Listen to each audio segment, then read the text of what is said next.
With that, some breaking news coming in. Following the Chief Minister's directive, the West Bengal CID has now formed a special investigation team to probe the alleged irregularities in the Lakshmir Bhandar scheme during the previous government.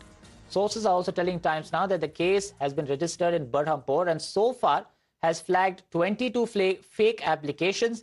The SIT, which is being led by the CID's DIG and also will include officers from Murshidabad District Police, they will investigate the matter in detail to ascertain the full extent of the alleged fraud.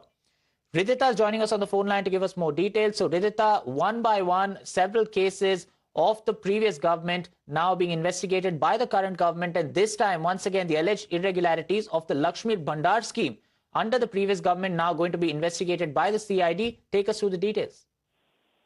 Well, absolutely. You see that the earlier government was found with a lot of corruption, and that is what has played up in this election, as it was alleged by the then opposition, which is the Bharatiya Janata Party's governance.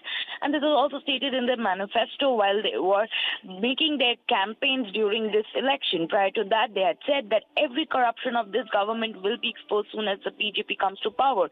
And that has been happening in West Bengal since the time. It is almost a month now since this unfolding of corruption has happened, from RG Kaur to the Lakshmi Bhandar scheme and to the teachers of recruitment scam. Each and every scam of the former government is now getting exposed.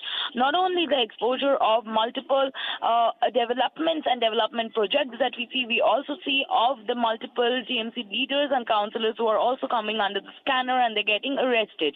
Today, as the developments unfold, we have seen how there is a rift between the Turmoil Congress, between the two sides, where an assumption of Turmoil 2.0 is supposed to take its formation under the leadership of Ritu Banerjee and Chandipan Chaha as the two leaders get expelled. Leaders also tell Times Now that they have been expelled on the reasons of fighting for the truth, since the truth was highlighted by them. Therefore, democratically, they wanted to speak up against the wrongdoings. Hence, the party had expelled. Earlier, also, various such leaders like Akuli Ghosh Dosidar to Kalyan Banerjee has spoken about the undemocratic rule of the IPAC, making the Trinamool Congress look like more of a corporate structure, and hence such scams were also brewing inside the party. And now, since the developments are coming up front and the unfold of such corruptions are coming, we see various other leaders associated with the Trinamool Congress making their voices strong against the corruptions and the scams that was brewing under this government. However, we see that the reasons to such other scams are now opening up, and the party supremo still says that they have been, the MLAs and the MPs are being threatened by the BJP government, and hence they are either being threatened for being arrested or given money, and hence they're trying to weaken Trinamool Congress. But Trinamool Congress supremo and chairperson Mamata Banerjee today over on Facebook Live has also stated that how this tactics of BJP cannot break Trinamool Congress, and Trinamool in the upcoming days will become stronger under the leadership of the Supremos, and the party is also not for leaders but for its workers.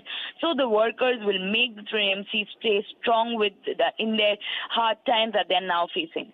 Absolutely. So the trouble is now just mounting for the TMC. We're seeing the rumblings in the party, and in fact, some former leaders are also speaking of how there is a possibility of the TMC also dividing. Now more trouble just mounting.